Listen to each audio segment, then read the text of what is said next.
Apple Knocker Radio. Well, greetings, friends. I normally abstain from giving my own insights or definitely anything resembling advice on this channel because I don't really consider myself qualified to do so. However, in this particular instance, I have an insight that I have used throughout my life and that has served me well, but that also ties into some very interesting brain candy. And this channel is all about the brain candy, right? I love exploring the strange ideas. I assume that's why most of you are following this channel, if not all of you. So, what am I referring to? To go into this, I'm going to have to tie together three thoughts, three kind of forms of media, I guess is a way to say it. Beginning, number one, when I was a teenager, I took it upon myself to read all of the great holy books. In hindsight, I went about it in a very foolish way because I didn't read books about the books. I just tried to read them. And no, I did not read them from cover to cover, and I would never claim to have done that. But I bounced around between them, and I read read the bulk of the books and tried to get the gist of it. In my personal opinion, the holy books are meant to be read with the context of books about the holy books. Like if you just try to dive into one of those books, it's kind of just bewildering, and it usually ends up turning you off, in my opinion. It just sounds like nonsensical gibberish. You need that historical and philosophical foundation and context to really make sense of these things.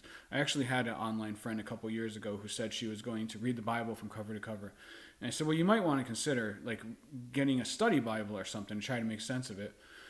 And she said, oh, no. I want to get my own personal subjective interpretation, which was a noble effort. However, it was less than a week later. She had just given up on the task, which you would expect because the books aren't really meant to be read that way. But anyway, I digress. Point is, in reading the book, and like I said, I think you should come to it with books of context about the book. But I did come away with some insights from it that I might not have otherwise come away with because I was going in there blind, just kind of shooting from the hip. And one of those was from the New Testament in the Bible. I believe it's like Matthew 17 through 25 or something, I believe, where Jesus talks about the fruit. He says, know them by the fruit. He's talking about false prophets. He says, you see these false prophets around, you will know them by their fruit. And he says, a bad tree cannot produce good fruit, and a good tree cannot produce bad fruit.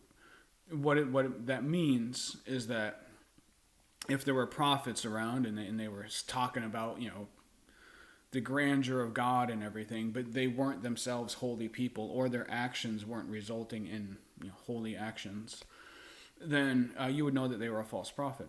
Now, me reading it when I was younger, I didn't really think of it as, like now if I came across that, I might read it as being narrowly confined to what exactly it was talking about in that section, but I didn't. I took it as this like general life wisdom, And so I went through life looking at people as trees, good or bad trees, and judging people by their fruit. It was an immensely helpful mind game to play, or a mental tool to use, that I think you'd be amazed at how successful it is. Because people, this is really nowadays you see this a lot with politics. So many people are kind of politically obsessed now. But it applies to really all things. If somebody can be preaching peace and love from their mouth, but if they're not living peace and love, they can preach universal brotherhood. But if they are then judging and snarling at and condemning all the people who disagree with them, well then really their fruit is not consistent with their claims of their mouth, right? And so for me it's been very useful when people, it's not even like financial gurus or like health people or just people generally in life. If somebody comes to me in life and says, well, you know what I think you need to do to be more happy and fulfilled, and I look at that person and say, well, you're not happy and fulfilled, so why do I care what you have to say about being happy and fulfilled? It clearly is not manifesting healthy fruits in your life, right?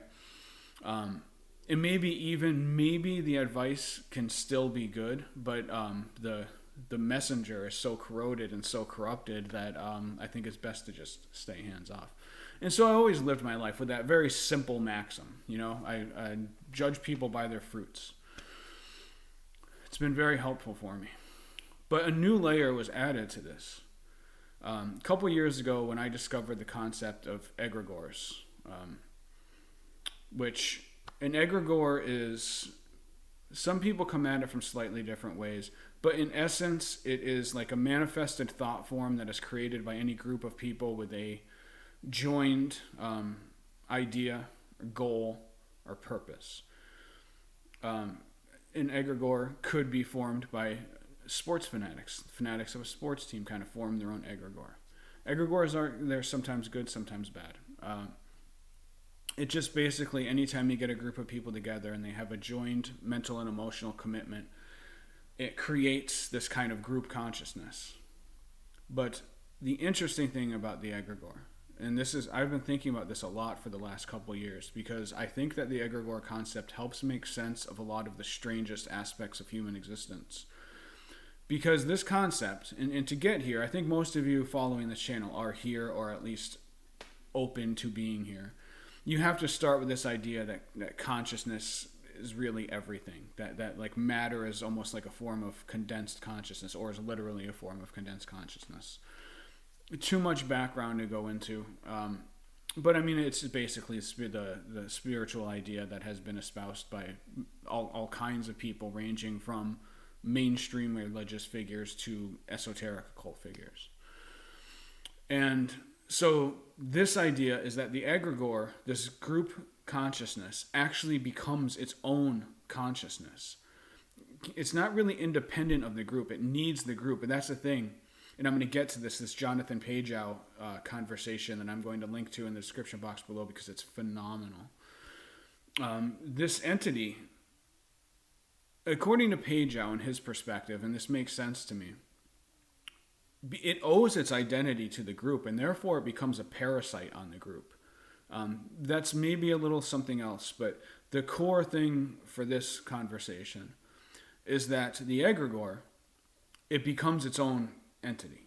It's dependent on the group. It needs the group, but it's got its own consciousness, right? So the group gets together, they form this consciousness, and then the consciousness starts manipulating them, and it gets its own purposes and its own ends and its own means. I initially learned about egregores from the Mark Stavish book, Egregores, which is a fantastic book. But since then, I've been delving in all kinds of people who have discussed this idea. And so the egregore is this disembodied consciousness that starts using the members of the group. And like I said, sometimes the egregores can be beneficial, but generally, Pageau makes the case that the egregore will always become a destructive and parasitic entity, eventually, over time. That's probably up for debate, because I've seen a lot of other thinkers who are qualified say that they believe that egregores can have beneficial impacts. And that you can even intentionally enter into an egregore as long as you remember what you're doing and you remember to pull out when it becomes too overwhelming. Because being part of the egregore can expedite your own learning process. But anyway, so that's the concept of the egregore. Then recently, it's another thing this is going to be in the description box below this video. I listened to a fantastic Conversations from the Edge with Mark Stavish and William Hodson. Hodson had been a good friend of Malachi Martin, who was the Catholic priest who was like a worldwide celebrity for doing exorcisms in the 70s. If you haven't heard his story, it's a really amazing story. But their conversation is fantastic, fascinating for many reasons. They talk about a magical war going on inside the Vatican. They talk about real cases of stigmata. The real cases are so much more bizarre than just wounds in the hands and feet. There's so much more to it. Talk about exorcisms, talk about Malachi Martin, but specifically for the purposes of this conversation, they discuss their observation that the different orders of the Catholic monks, being the Jesuits is one that they're specifically talking about, but I believe also, I think Benedictines are another order, Franciscans, I believe. Anyway, the various orders, how all the members of the order end up manifesting a similar character, right? And so even though they're individuals, they bear certain shared traits so that you could sit down and talk to one of these monks, and you would know which order they were from. I'm assuming like you had learned to see what each order represents or comes to embody. You can sit down and talk with them, and you would be able to discern which order they are simply by the character that they exhibit, you know. And so it comes to the idea of the egregore, right? That each of the orders has its own egregore, and these would be, if the concept of the phenomenon of the egregore is true, these would be very powerful egregores, because these are people that share very tightly knit lives, very tightly knit mental processes, learning, and very tightly knit shared purposes, right? This would be like, I firmly believe, well, not firmly believe, I believe it is likely that the Manson family, the horrors that the Manson family committed, were because they had built their own group cult egregore, and then that egregore had used them for its own purposes. That's an idea that I hold that makes sense to me. And so I'm not likening the Catholic orders, monk orders, to the cult of the Manson family. It's not what I'm saying. But I'm saying it's a similar process, right? You have very tightly knit people with very a shared purpose, and their egregore would be very powerful. And so when you're talking to them, you're not just talking to these individuals. You are talking to the egregore speaking through the individual, right? And so then, tying this back to the Jonathan Pageau conversation, Jonathan Pageau's got an amazing, both Conversations from the Edge with Mark Stavish in the Institute of Hermetic Studies and Jonathan Pageau. Incredible channels. If you're not checking them out, check them out, man. They are just so good, so good. But anyway, and so Pageau discusses, actually, why was I tying this particular thing back into these other two concepts? There was a reason for it.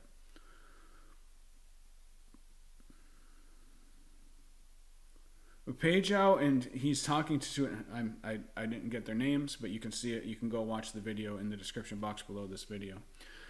They discuss that as I mentioned earlier, the egregores, they take on a kind of parasitic life force, right? Because they owe their life force to the group, and they're driving the group. But like any other life form, their own survival is of key importance to them.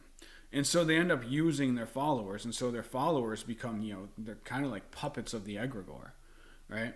And now this is the egregores, they exist in a whole spectrum of severity or strength or power or whatever. This is not every egregore is going to completely consume a person, but in some really fanatical situations, it will. So this all ties back to what I originally said about my insight into the Bible.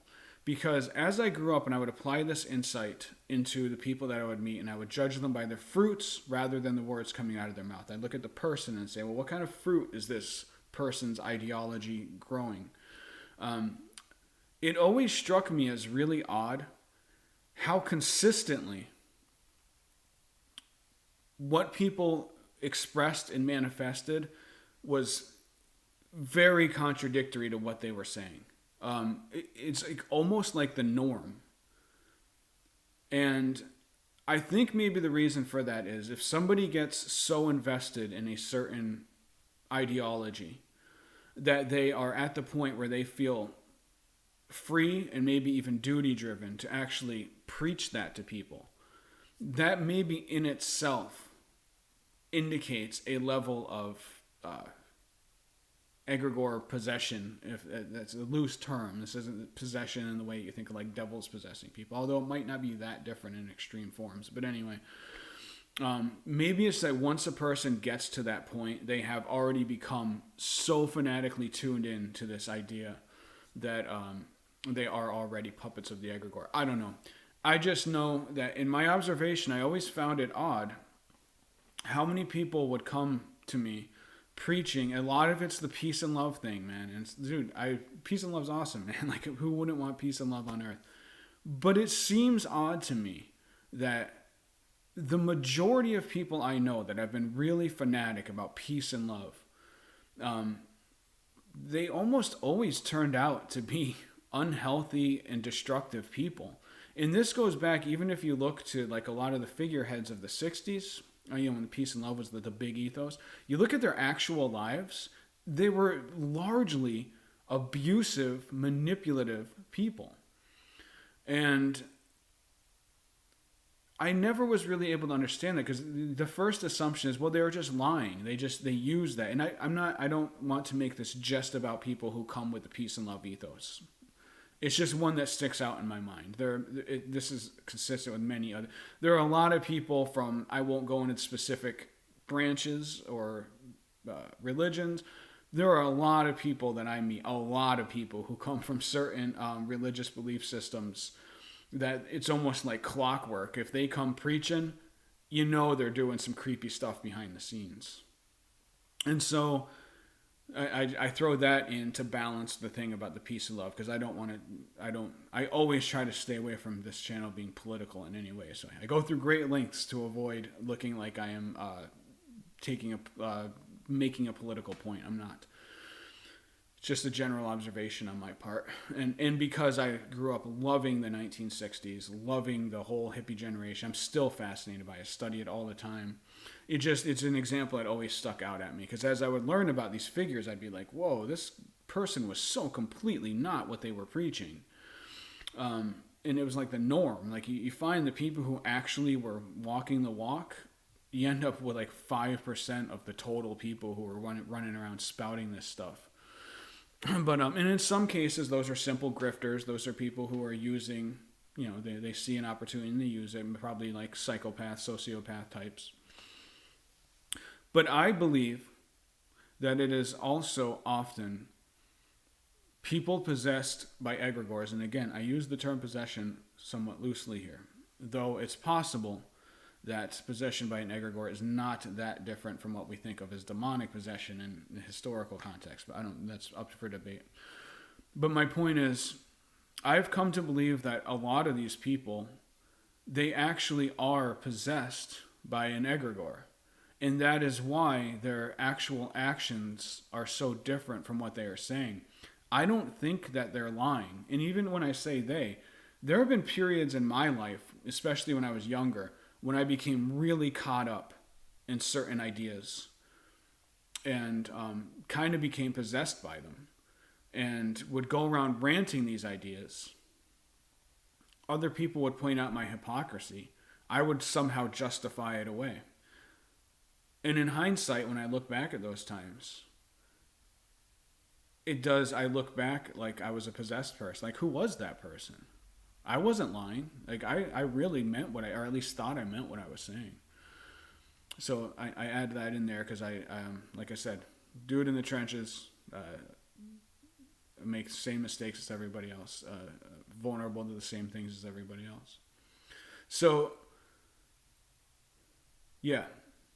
I believe that very often people aren't lying. I think that they think they're telling the truth, and in a sense they are telling the truth, but they're not understanding that they're being used as a puppet for this egregore that they have joined into, or that they have perhaps helped to create from the ground up.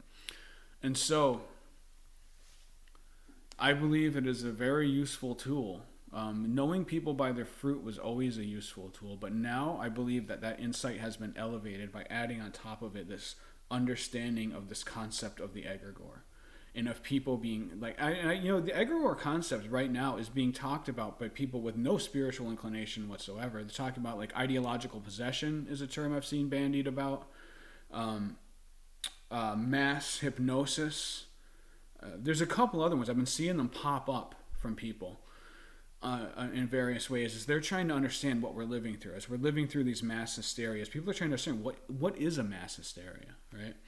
And so my point is, you could divorce, if you wanted to, the spiritual concept of the egregore and look at it as a purely psychological phenomenon. But either way, I think the end result is essentially the same. And I just think it's a very powerful insight. I think it's fascinating brain candy, and I would love to hear people's thoughts on it. So that's about it. I hope this was useful. It went a little bit longer than I intended, but I really hope this was useful, or at very least interesting. I'm fascinated by this. I would love to hear people's thoughts. And that's about it. Peace out, my friends. I hope you have awesome days. Later.